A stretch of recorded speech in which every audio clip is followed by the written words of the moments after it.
जय हिंद प्रिय मित्रों। दोस्तों यूपी टेट की नोटिफिकेशन आ चुका है। तो दोस्तों इस बार सिलेबस में बदलाव हो गया है और इसकी वैधता जो है सीमित मतलब अनलिमिटेड हो गया है कि मतलब आजीवन वैधता रहेगी एक बार एग्जाम देने के बाद। इसमें कोई वृद्धि नहीं हुई है। एक नया सिस्टम लग गया है ओटीआर। उत्तर प्रदेश सरकारी शिक्षक बनने का पहला पहल और सबसे महत्वपूर्ण कदम क्या है, यूपी टेट 2026 बारे हम चर्चा करने वाले हैं, जो उत्तर प्रदेश शिक्षा चयन आयोग के द्वारा जारी किया गया है। आइए देखते हैं क्या क्या जानकारी है। इसमें जो है 27 अप्रैल से ऑनलाइन आवेदन और ओटीआर चालू हो गया है। और अंतिम की जो रजिस्ट्रेशन और की अंतिम तिथि जो आप फॉर्म भरने का ये 26 अप्रैल है। 1 मई को जो है जो फॉर्म भरते समय जो गलतियां हो गई होंगी सुधार करने का मौका 1 मई को दिया जाएगा। और जो सुधार करने में उसका शुल्क लगेगा। और जो आपको 22 जून है, 22 जून को परीक्षा की जानकारी यानी परीक्षा शहर परीक्षा से स्थिति आपको पता चल जाएगा, ठीक है। और एडमिट कार्ड आपका दोस्तों 30 जून को आ जाएगा। एडमिट कार्ड आपका कब आएगा, 30 जून को आएगा। और 2, 3 और 4 जुलाई को यूपी टेट की परीक्षा है। 2 जुलाई, 3 जुलाई और 4 जुलाई अभी से आप लोग तैयार हो जाइएगा। 2, 3 जुलाई को आपका पेपर है। 30 जून को आपका एडमिट कार्ड आ जाएगा कि आपका एडमिट कार्ड है। और 22 जून को आपका किस शहर में या किस जगह पे सेंटर है, सेंटर डिस्ट्रिक्ट का आ जाएगा कि किस डिस्ट्रिक्ट में आपका पेपर है। दोस्तों ओटीआर कोई नई प्रक्रिया नहीं है। आप बताना चाहते हैं कि जैसे फॉर्म भरते समय आपको जो जानकारी भरना रहता है, एक बार आप ओटीआर जब कर दें तो आप फिर उस साइट पे जाके कभी कोई भी फॉर्म भरेंगे तो आप जो है आपका पूरा नाम पता सब उठा लेगा। केवल कुछ ही चीज चेंज करना, फॉर्म भरने में आसानी हो जाती है। तो इसलिए ओटीआर सिस्टम लगाया गया है। हर लगभग हर एसएससी हो गया, यूपी पुलिस हो गया, रेलवे, हर जगह ओटीआर होने लगा है। तो ओटीआर आपको यूपी मतलब इस वेबसाइट पे जाना होगा और आपको मुख्य आवेदन के लिए यूपी टेट का फॉर्म खुलेगा, वहाँ पे ओटीआर करिएगा और उसके बाद फॉर्म भरिएगा। इसके बाद एसबीआई के अकाउंट आपका, ये नहीं कि आपका एसबीआई अकाउंट जो भर्ती बोर्ड का जो अकाउंट है उसमें एसबीआई का बैंक है, उसमें आपका खाता में पैसा कट जाएगा। और दोस्तों एक महत्वपूर्ण सूचना देना चाहता हूँ कि आप लोग लास्ट तिथि का इंतजार ना करिए। ओटीआर जो है अभी आप जो है करने की कोशिश करिएगा। 27 तारीख से चालू है। आप कोशिश करिएगा कि 1, 2, 3, 4, 5 अप्रैल तक आप अपना फॉर्म भर लीजिएगा, क्योंकि लास्ट में सर्वर क्रैश हो जाता है, लोड ज्यादा हो जाता है, बच्चे अधिक हो जाते हैं, इसलिए फॉर्म नहीं भर पाएंगे आप सभी के लिए एक खुशी की बात बता दूं कि भर्ती बोर्ड ने प्रस्ताव भेजा था कि पर पेपर का प्रति पेपर का 1700 रुपया फीस लिया जाए। शिक्षा चयन आयोग द्वारा फीस 1700 रुपया करने का प्रस्ताव शासन ने खारिज कर दिया है। पुरानी फीस ही लागू रहेगी, ठीक है। अब ओबीसी जनरल, ओबीसी, ईडब्ल्यूएस के लिए प्रति पेपर 1000 हो गया। एससी एसटी के लिए 500 रुपया प्रति पेपर। दिव्यांग श्रेणी के लिए 300 रुपया प्रति पेपर। ये आपका अगर दोनों पेपर का तो 2000, एक पेपर भरेंगे तो 1000 आपका फीस लगने वाला है। अगर आपकी आयु न्यूनतम 18 साल, अधिकतम आयु की कोई लिमिट नहीं है। आप अगर डीएलएड किए हैं, बीटीसी किए हैं, बीएड किए हैं या बीएलएड किए हैं तो आप ये फॉर्म जो है भर सकते हैं। और एक खुशी की बात ये दोस्तों, जो छात्र अभी जो है फाइनल ईयर में है, अभी उनका कंप्लीट नहीं हुआ डीएलएड बीटीसी बीएड वगैरह, वो भी आवेदन के पात्र माने जाएंगे।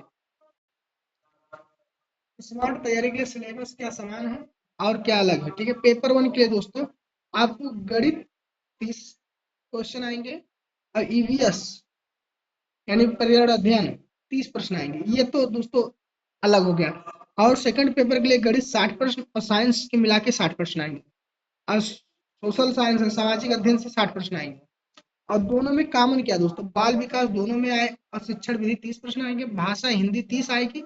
और भाषा 2 में दोस्तों हिंदी अथवा उर्दू अथवा संस्कृत से जो है 30 प्रश्न आएंगे। ये दोनों फर्स्ट और सेकंड दोनों पेपर में कॉमन है। तो 90 अंक जो है ये आपके कॉमन है, दोनों पेपर में ये 90 अंक आपसे पूछे जाएंगे। तो आप अगर केवल पहला पेपर भरना चाहते हैं तो अलग से ये पढ़ना पड़ेगा और इसको भी पढ़ना पड़ेगा। लेकिन आप दोनों की तैयारी करें तो इतना और ये पढ़ लीजिएगा और ये तो दोनों में ही सेम रहेगा। 150 प्रश्न आने वाले हैं दोस्तों।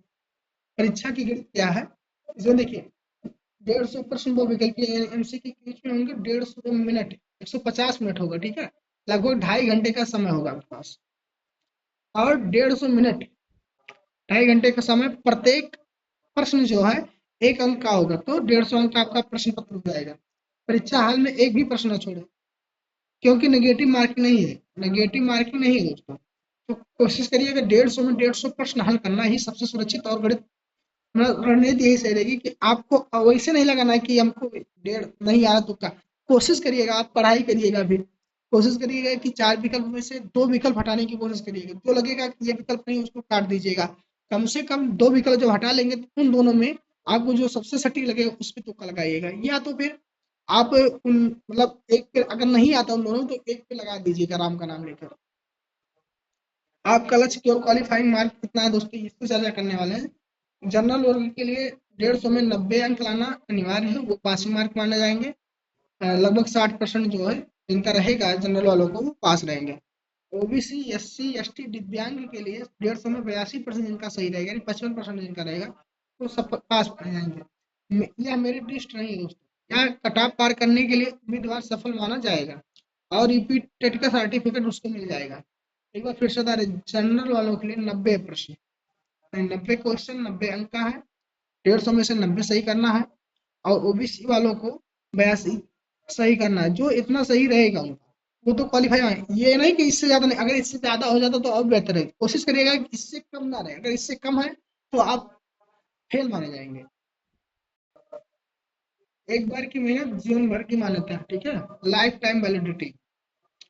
रिपीटेड 2026 अगर आप सफल हो जाते हैं तो आपको दोस्तों सुपर टेट में सुपर टेट और राज्य शिक्षा विधि की रास्ता हमेशा के लिए साफ है। ये नहीं कि यार 1 2 3 साल में 5 साल में पहले समाप्त हो जाती थी, ये समाप्त हो जाएगी तो फिर से फार्म भरना पड़ेगा। नहीं, अगर कोशिश करिएगा अच्छा नंबर आ जाए तो 90 95 प्लस टारगेट रख के 100 कम से कम 100 टारगेट रखिएगा। 95 तक आ जाएगा तब भी ठीक है। चाहे ओबीसी जनरल कोई भी कैटेगरी हो, 100 प्लस टारगेट करिए। 150 में से 100 प्लस नंबर लाने की तैयारी रखिएगा दोस्तों। और सीईटी के नए नियमों के अनुसार 5 साल की वैधता सीमा अब समाप्त हो चुकी है। आप परीक्षा आपको शिक्षक बनने के सपना को अस्थायी पासपोर्ट है, ये आपको अनलिमिटेड समय के लिए मिलेगा। आपका अगला कदम क्या होना होना चाहिए दोस्तों, आज से डॉक्यूमेंट अपना तैयार कर लीजिए। अभी अपनी मार्कशीट फोटो हस्ताक्षर स्कैन करके रख लें।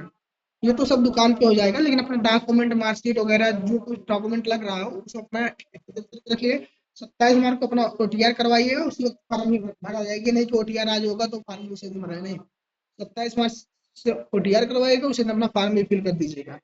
लेकिन कोशिश करिएगा कि 5 अप्रैल से पहले भी अपना फॉर्म भर लीजिए, लेट करने से कोई फायदा नहीं। रणनीति दोनों पेपर में 90 अंक जो है कॉमन है, इस पे जरूर पकड़ बनाइएगा। क्योंकि अगर 90 अंक आपको दोनों पेपर में आ जाता है ना, और गणित वगैरह से आप 10 सही कर ले जाते हैं तो आपका 100 प्लस वैसे ही हो जाएगा। मॉक टेस्ट दे, और मॉक टेस्ट देते समय वीक में कम से कम 1 या 2 मॉक टेस्ट जरूर लगाइएगा। वीकली 1 से 2 मॉक टेस्ट डेली लगाइएगा, हर संडे को एक मॉक टेस्ट जरूर लगाइएगा।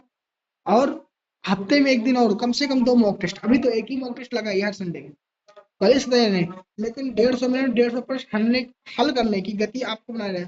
आपको आधिकारिक वेबसाइट upesssc.up.gov.in पर जाकर अपना फॉर्म अप्लाई कर सकते हैं।